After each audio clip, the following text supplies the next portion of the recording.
Okay, welcome everybody. Welcome back to our bi-weekly podcast, Love Your Love Muscle. And as you can see, I'm not in nature, I'm at the office, and we have Christina back. I hope you remember Christina from last time we talked with her. She has an organization called Way to Yourself, and she was on the show around somewhere in March, episode 311, if you want to look back through our podcast. And that podcast was called Finding Your Way Back to Yourself. It was about mindfulness, emotional awareness, and breathing to find your inner clarity and wisdom again. And you might remember that last week or last 2 weeks, we talked about that as well, about finding yourself in order to love yourself.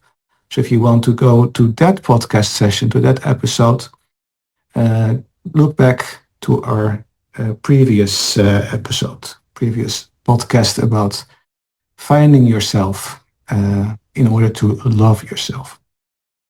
A little bit about love and relationships we're going to talk about to Christina today. But first, a little service announcement. For those that are in France and are in the area of Beaune, I will be there the 20th of June with an outdoor session in the park, and the park is called Parc de la Bouzaise. I hope I pronounced it correctly. That's the 20th of June at 6 p.m. If my flights and everything don't are staying online, don't get cancelled, I will just be in Beaune. Lovely heart-focused meditation in the park, a little bit like we did last year. Yeah, last year in Luxembourg. A meditation in the park as well. So if you want to join, I will post the contact information, of course, online. Just follow along and you can register for that session. Also, before we got started, as always, when we have a guest, and out of respect for our guest, I want you to stay online and stay focused because our guests always have wonderful, important information that you can learn from, that you can use in everyday life. And as you know, I'm not a big fan of social media when it comes to how it affects our attention span. So we start off with a little exercise to get you focused, get you concentrated, and that you are able to pick up all that wonderful information that Christina is presenting to us today. So just sit up straight and take a nice deep inhale through your nose. Fill those lungs with air and breathe out through your mouth. And then lower your shoulders, loosen your jaw, relax, feel yourself getting centered.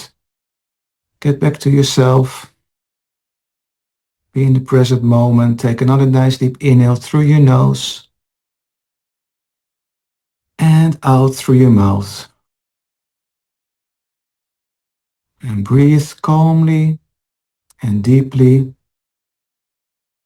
And just by changing your breathing pattern, you already tell to your body that it is in a safe place. Feel yourself getting more centered, more in this moment. You can close your eyes if you want to. And put your hand on your chest, right there where your heart is. And imagine that you are breathing through your heart.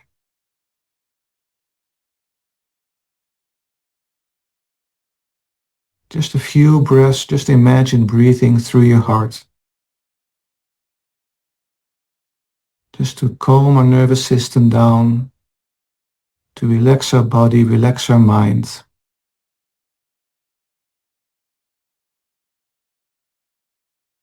As you breathe slowly and deeply through your heart, set the intention that you are going to focus, that you are present with Christina and me during this episode, aware and able to pick up every detail, all the knowledge that Christina is going to give us. Beautiful. Take a nice deep inhale again. And out through your mouth. Relax, open your eyes if you had them closed. and just feel how more present you are already, right? Forget everything around you. Focus. This is important information, useful information, and it benefits you. It's free uh, and it's good. All right. So to continue with some service announcements, Christina just told me that every Sunday, her organization Way to Yourself has an online Zoom meeting at 8 p.m. Central European Time. And of course, the how to get in touch with Christina and join that meeting, you will get to know in the description of this podcast. Make sure at least to send a message that you are joining so she can get back to you in case something happens and she has to postpone the meeting or uh, uh, cancel it or whatever. The meeting is about ancient Tibetan relaxation. So that's pretty interesting, right? Especially those that have are following along with the podcast. You know that I'm talking a lot about Tibetan, about Buddhist. So it most likely resonates with you that are watching or listening as well. So, hi, Christina. Sorry for talking so much. Hello, thank you so Hello. much for this possibility today and to be here for sharing and giving some insight. Thank you so much for organizing this beautiful podcast. My pleasure, and it's good to have you back on board. And you have always so much interesting to say and so much knowledge to share. So, and we talked a little bit beforehand. And we are going to talk about relationships. And as we had just did a short session or a short technique to stay focused, and like I said, people's attention span is getting shorter and shorter.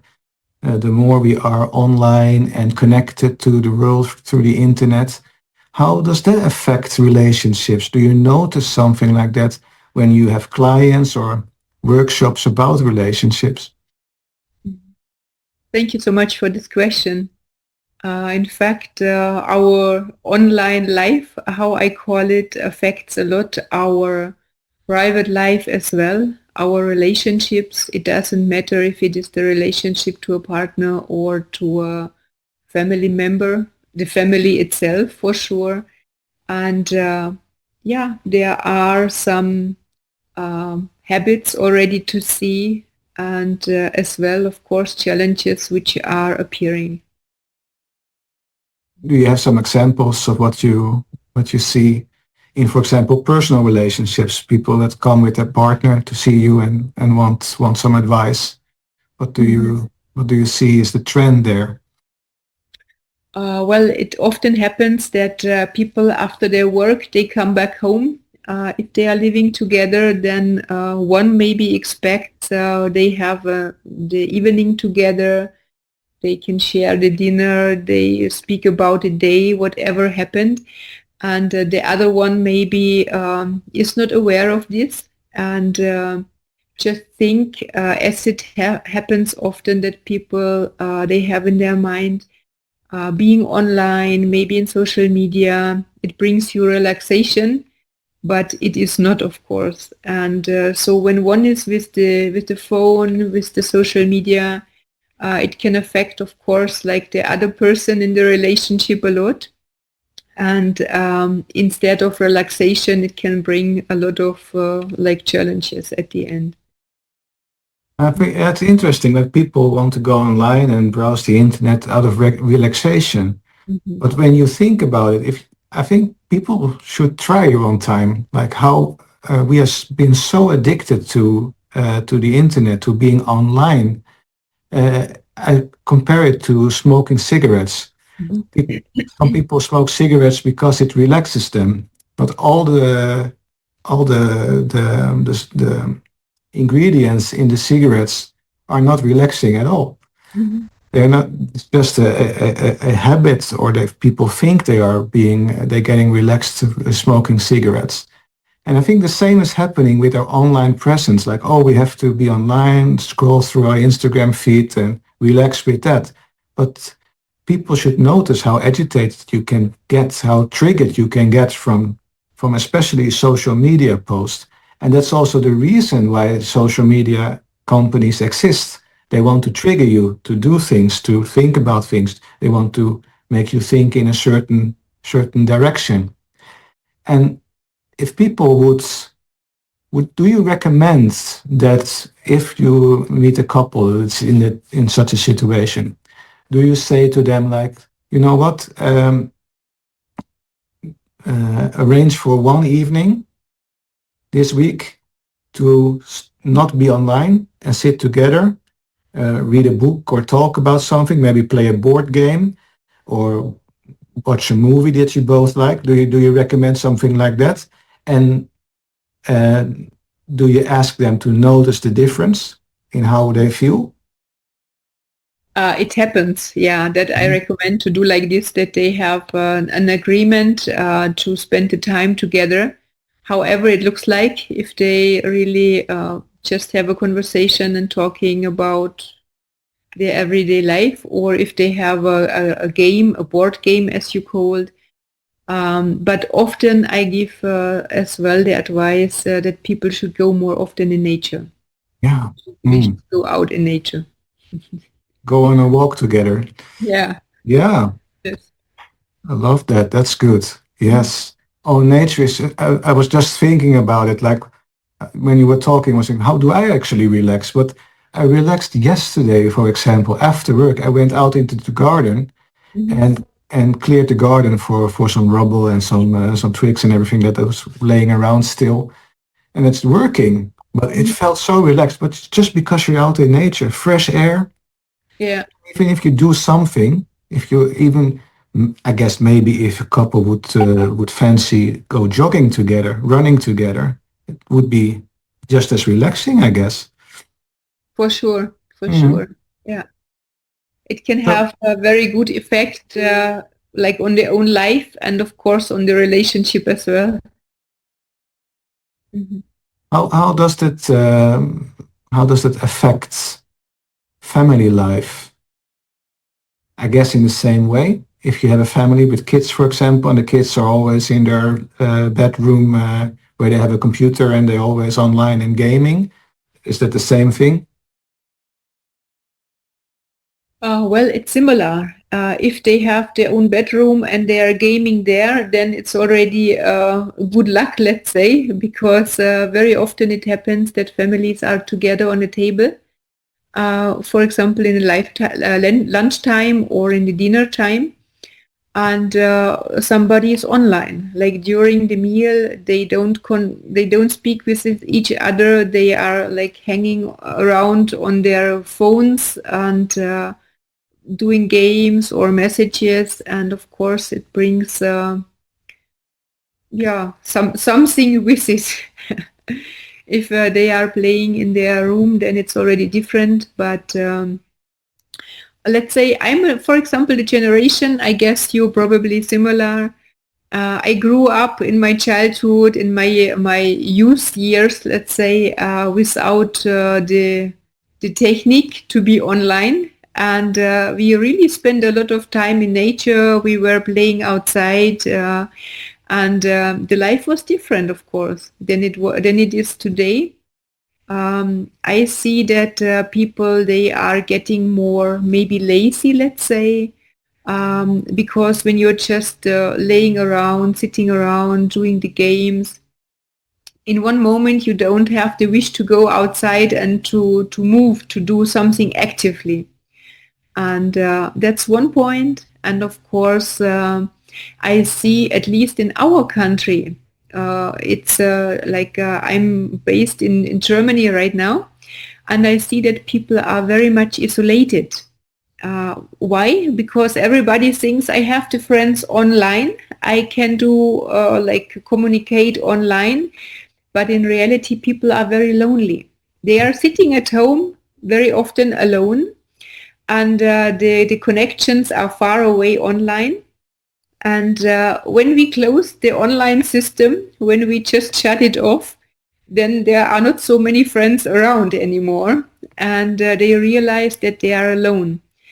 And yeah, so this is also how it affects our life.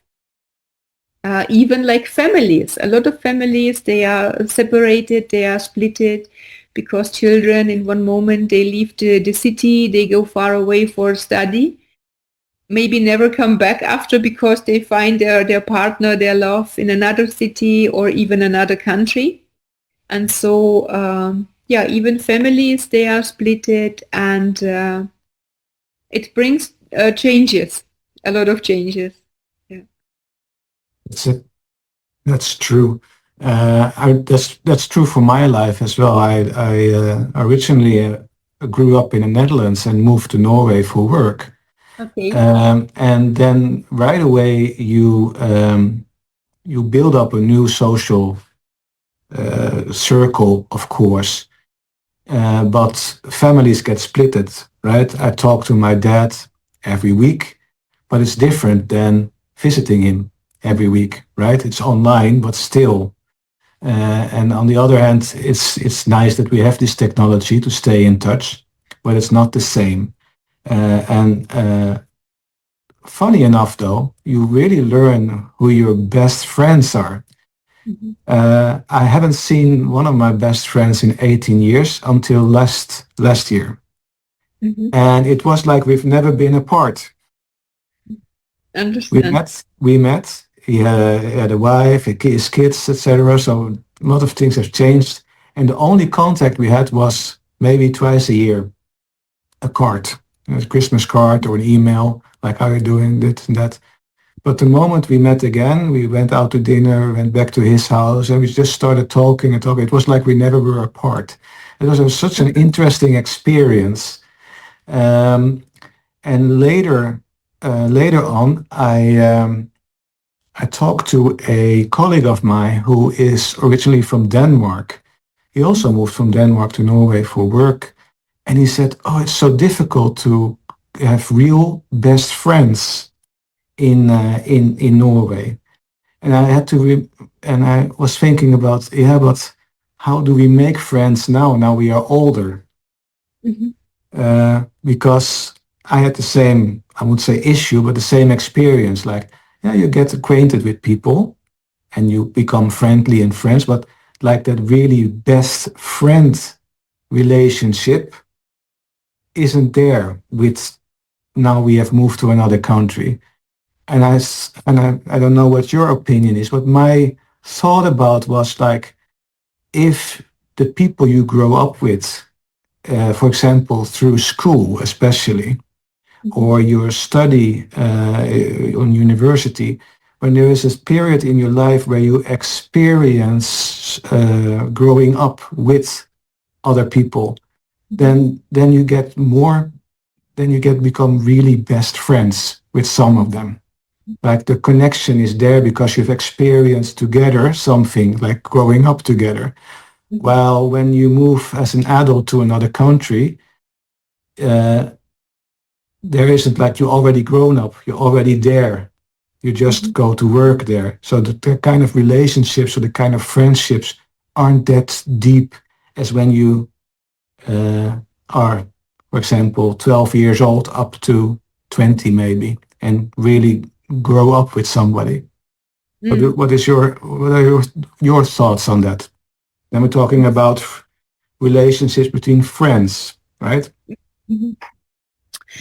I think in the past it was more deep connections because, as you told, when you see somebody physically and when you are really connected long time, you experience a lot of things together. Mm. You are going through challenges together, different situations, the good moments. Also, like when there is somebody like one of them have problems, challenges, the other friend is there to help, to support. And so this connection is real. This connection can be very deep.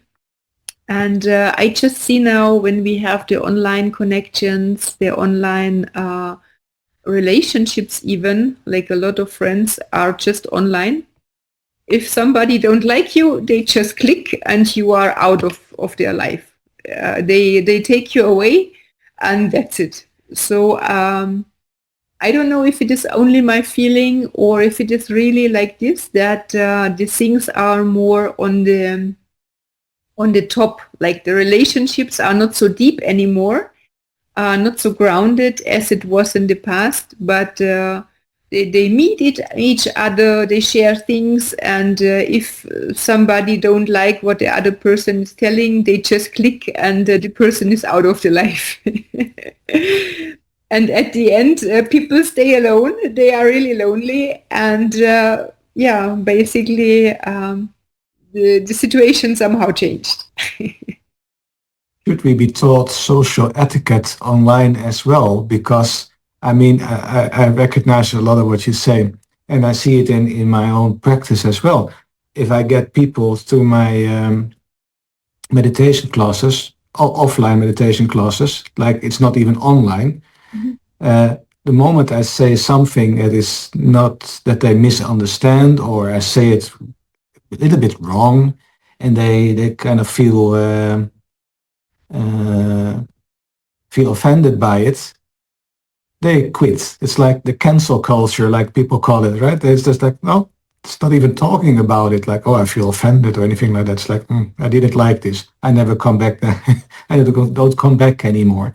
Is this something we have taken over from from our online culture, the way we interact online? Because it's exactly like you say. If you don't like somebody, oh, just I think they call it ghosting in the modern language now. You just cancel them, just block them. Yeah, Done. exactly. You don't talk about it anymore. That's not the way people should communicate with each other. I know. It's so offending. I mean, what do these people that do that? Do they understand what this does to the other person?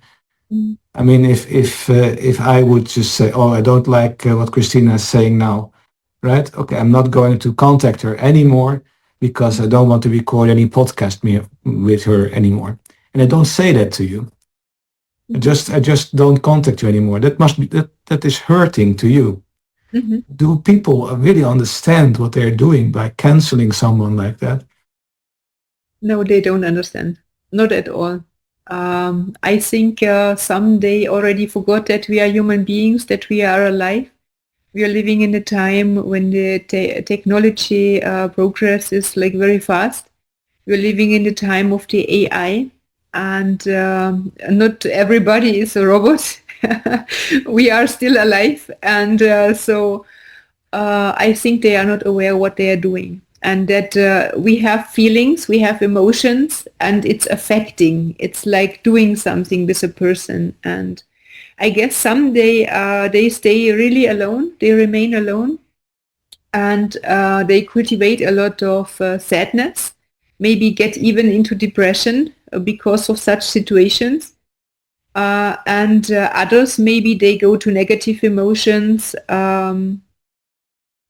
Like they're getting angry or like other situations happening, things which also were not there before, but now it's coming to the life and very much affecting.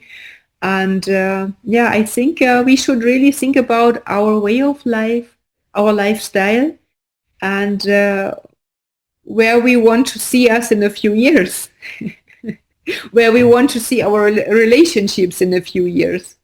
If I have a partner around and I have a physical contact and I have to go through a lot of challenges, like really difficult situation, it brings, I guess, a couple more close. Like there is a more deep connection. You understand already the other person on another level, let's say. It's just not something on the top, like when you think, okay, today it's my partner, tomorrow I can quit and go out of this relationship, but you already think differently. And already like in ancient times, people, they told when you're facing the challenges, it always like change your life. And of course, if you have a person close and when you're facing the challenges together, it brings somehow closer. Yeah, Yeah. exactly. And in today's date, you touched upon AI. Uh, it's kind of scary that people um, get close feeling wise and emotion wise with an AI chatbot compared to a real human being because the AI is acting Mm-hmm. or answering more to your liking than a human would do. Mm-hmm. It's concerning. Like, did we become so bad in maintaining relationships that even a computer program can do it better than us? I'm like, there's something concerning there. Mm-hmm. And I think we even talked about it in a previous podcast recording about politicians. When if you compare how politicians debated each other on television like 2 decades ago compared to today, it's not normal today. They debated previously like grown-up people, like they didn't like each other and they didn't agree, but at least they got their points across and respected each other's situation or each other's points. And now it's like kindergarten. They are trying to not talk about the subject but about their personal lives and everything they do wrong. It's not related to, it's completely changed how we interact with each other in a and behave around each other and treat each other. It's becoming more and more, I would say, almost aggressive and with less and less respect. And that's also what we see online, like we talked about, like people just, okay, I'll block you because I don't like you anymore. Instead of just saying like, you know what, I didn't like what you said there. Did you mean it really that way? Talk about it. Mm-hmm. Talk about it because you both grow with that. Yeah, it's concerning. Um, but I guess that's also so nice why you do these courses and workshops and have clients to help them get past that and get back to being more human, I would Mm-hmm. almost say. Mm-hmm. Yeah, I think we really need to think about the relationships, how we want to have them, and you are talking about a very important topic about the AI that people talk right now with the chatbot. Even I see, for example, in my life, when I write a message somewhere, when you have uh, the contact form, let's say a company or an organization, and they do the advertisement, you can write us, chat us, and you send a message, but you see already that's like not the answer coming from a person who is writing the answer, but it's just automatically from the system. AI is sending the message, and for me it feels somehow sad, I would say. When you really expect a person who is sending at least some individual answer on your question, like really see your question or your situation and answers, but it's not like you already get the standard answer for everybody. And so yeah, we should ask where all this should lead to, where we are going to. um, Please don't misunderstand. I like the technical process a lot. I value it a lot. The AI, the social media, everything, because it connects us as well. But in the same moment, it depends on how we are using it. The um, like how much time we spend online, how much time we spend maybe offline to share our contacts, to be with our contacts, to keep the relationships alive. I think a lot back to my youth years, because you had the friends in school, for example, And you did already the appointment. You told the friends in the morning during the lessons, okay, let's meet in the afternoon after the homework. Somewhere you had the meeting point and you had to be there. Nobody had a mobile phone to send a WhatsApp message to cancel everything, because if you had this appointment, you go there. And in our times, when I see the young people now, they have their phones, they are chatting, they are sending the messages, they cancel the relationships online. So really the time, they changed a lot, of course. Yeah. Yeah, it's like you say, technology is wonderful because it makes, for example, this possible. Mhm. And also in producing our content, I use AI, but you will never hear me talk from an AI script. Like that's like I like that it comes with some ideas. It helps me in my creative process. But like when you go to YouTube right now, there's people talking like an AI, real people, because they just read from a script that the AI has created. Like that's not true. I don't like that at all. I like it when a people says a lot, like they're thinking, Mhm. like instead of cutting it out. That's real. Mhm. Uh, like this interview as well. These recordings, I barely edit them because I want it to be real. Mhm. Really, when we only cut out things that aren't important, like, oh, now we're totally off subject, right? Then I cut it out.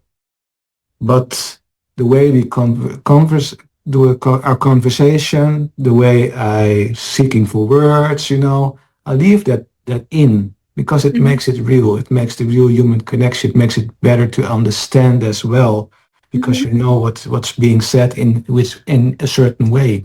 Mhm. And if we all start to talk like a robot, Mhm. it's I think our attention span get even less. It's true. Mhm. Uh, so, like you say, we really have to embrace the technology, but make sure you use it in a productive, good, positive way. Mhm. Don't become lazy either, because if you, I'm afraid of that sometimes with AI. Like I want to think for myself as well. Like Mhm. don't ask AI, oh, what could I do for my next session? I Mhm. want to think a little bit because otherwise we're going to depend on it too much. Mhm. I'm afraid of that personally, that I'm becoming like uh, do what the robot tells me. Mhm. Mhm. Such things. But okay, we're going into another direction now. Now we're talking AI and relationships with AI instead of relations between persons, which I find more interesting, more real. This like these online meetings you have now on Sundays. Those are online. Do you also notice that when you have offline meetings and meet people for real, that there's a huge difference in how people interact with each other, and if people also learn much more between online and offline courses and workshops and presentations? I have a feeling that when you do the things in presence, like when it is really the live class, it is more alive, of course. Not only live, it's alive because people are physically there. You can communicate. You can have another connection, another. Um, it's somehow a relationship, let's say, which also exists and get started between the people, the participants somehow, and which is different than you have when you have the online class, for sure. If you meet online, then the things are yeah, different, let's say. Hmm. What I'm feeling as well is the attention span is just gone. Hmm. It's so much easier to be distracted when things are online. Hmm. Unless the topic or something's been said that's really captivating for some people, then Hmm. then time flies by, they're really there, they're present. Uh-huh. But they're so, instead of when your whole body is at the place where the class is. Mhm. You can't be distracted. Like everybody is in the Mhm. same environment, the same energy. But when you're online, Mhm.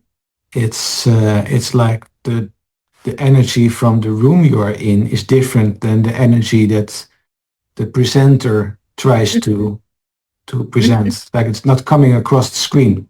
Mhm. So that's very interesting with people that are doing sort of healing sessions online and everything else. What things that I would say, how does this work online when Mhm. you're not in the same room together? How can Mhm. you create that same atmosphere, that same energy from a little screen Mhm. instead of being there in presence and really feel people's heart energy when they Mhm. connect to each other? Mhm. Which is something that people recognize when we do group meditations offline. Mhm. They say, "Oh yeah, but I do sometimes online group meditations, and that's Mhm. fine. Nice. Do you like it? Yeah, yeah." And then we do a session offline together, Mhm. only with maybe 6 or 8 people, and like, oh wow, Mhm. yeah, because it's different. Your whole being is Mhm. in the meditation together with the other people, and you all strengthen each other with your heart's electromagnetic field. And I'll explain about that then. And so online, nice for short information, easy to understand. But when you really want to go in depth and really learn something, I would Mhm. say there's nothing better than meeting Mhm. in person Mhm. and be together and not only hear the information or see the information, but also be able to feel it. Mhm. Mhm. Do you think about that? Of course, it's also very different. It's a good point that you're talking about, and yeah, so it's of course visible to see. Mhm. Uh, I want to sum things up. Last time we talked about your project in Uganda Mhm. and how much we can learn from the people there. Mhm. And my guess is they kind of live in how we would live with less technology, Mhm. or right? So Mhm. there you explained, and people that are curious now really go and look back at that episode that we had then. We can learn a lot, I guess, from them in when it comes to relationships and respect and socializing. Is that your experience as well? Yes, Mhm. we can learn a lot. It's interesting that you are coming back to this topic. I just had during this week, even in the morning, like before I left the house, I had these thoughts in my mind, and I was thinking the time when I was in Africa, it was really, I think, the deepest time in my life. Very deep, not because it was all the time pleasant and because we had to face a lot of challenges, we really very deep difficulties in one moment, but in the same moment you saw how people are living together, how they are moving together, and that there is really they have the families around, they have the friends around, they stick somehow together, and like physically even because they don't have this technology, most of them, because they don't have the money for it, and as well the network is poor, like different situations, but the life is so different really when you have not this technical equipment what we have, and when you need to find a solution like from your resources somehow, when you need to believe, when you have to trust on the other people, when you have to solve situations together and really overcome challenges, things that we even cannot imagine here in our life because we have a very modern life. Our countries, they are well developed and very different life. I always tell like it's like the life on another planet already. Not Yeah. another world, it's another planet. And so But in the same moment, you see how satisfied the people are. Mm. They are happy. They are singing, they are dancing, even they don't have food to eat. And for us, it is not possible to imagine. When you look in your life, like when you see that something is missing, the first thing is we start complaining about it. We are not happy about it. We are sad. Already, sometimes it is that the life breaks in parts because people they don't have the um, yeah what they need, and then the things upside down. But really, when you are facing situations in Africa, it's very different. For Right. us, let's say for 99% of the people here in our Western world, not possible to imagine. We can. There's this UN report about the happiest countries in the world that I always get so a little bit frustrated about, because it's the other richest countries that are the happiest. I I tend to differ. The happiest countries are the countries that aren't the richest. The happiest countries are the countries where people have strong relationships with each other, where there's a community. Mhm. And when you talk about Uganda and how people, how their relationships are with each other, they depend on each other. They Mhm. depend on their communities, and everybody is worth something. Nobody is alone. We all stand in it together, whatever happens, good or bad. And they are so happy about their relationships and the way things are. Of course, they are poor. They miss some things, but they have their relationships, and they are so happy about it that they can dance and sing, even if there's poverty. Yeah. I mean, what actually is poverty then? It's not based on money. I mean, True. I sometimes regret that I have so much. I have so much stuff, big house. Luckily, not two cars, but it's like the more you have, the more trouble, the Mhm. more you have to take care of, the more you have to make sure things work, etc. With technology as well. And it's like, oh, when people go to a retreat when they have nothing for a couple of days, how more you get to yourself again and feel how it is to be a real human being and make connections with other people. I guess the that's feeling rich.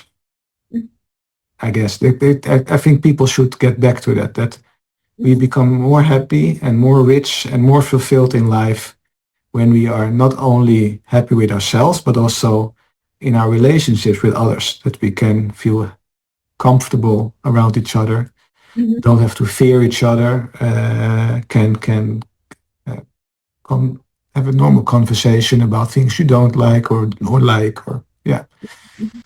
just a community. It's Hmm. true. Yeah, it's true. What I realized, for example, it's a very beautiful example. When I came my first time to Africa, to Uganda, for me it was a shock when you cannot use your technical things as usual, and especially, of course, when people don't have the experience there. Can you imagine that for people it's not common to have an email address? Hmm. It's not like common that they know a computer. Yeah. And so you're really coming in another world, and you have to be how to say, like adapted to the situation as well. It really takes time that you are managing with the situation because our life is different, and then you see how they are living, like when they are meeting, when there are challenges, they tell, okay, let's meet, we sit together, we speak about the situation, we solve it. And it doesn't matter if it is like in the community of the help of children, for example. I told you I'm connected as well to the orphans to help them to give a future. And even like the families around. When you see families and they have problems, they are going to meet, they sit together, they discuss the problem and they solve it. and it's so like different. You see that they are like very deeply connected to each other. It does not mean everything is in peace and harmony. Very often they even have trouble. They That's loud normal. discussion. Yeah.